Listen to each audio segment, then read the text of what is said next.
hadisler köp eskerildi ki kardeşlerim. Allah'ın rahmetine umut etip, meclitlerde yürüp, orazalarda tutup, sahlarda çıkarıp, zakatlarda çıkarıp, Allah'ın rahmetine umut etmek için umut etip şunu bize tegenimiz kardeşlerim. Allah'ın rahmeti olan mı? Biz bilav rahmetliyiz arkadaşlar. Şu sayılı ayağlı kardeşlerim, bolmasın yurt içinde söylemeyi, hatırcam olup, hatır tutup toktagallar.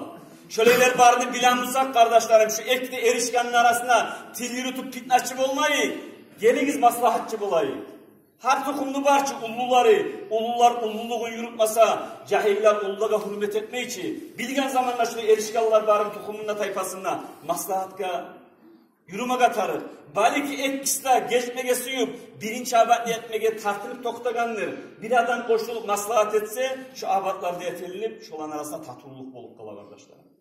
Allah tavfik versin bizge ya Allah. Bu seyri bayramın Allah sizinle bizimle günahlarımızdan geçsin. Allahu Teala bilavun arasında Müslümanların arasında tatululuk salsın. Allahu Teala ya Allah minler bilen milyarlarla cehennemden kutkaragan zamanla bunların biz bilavdan geçmegen nebaytip bizden art vermesin Allahu Teala ya Allah kardeşler.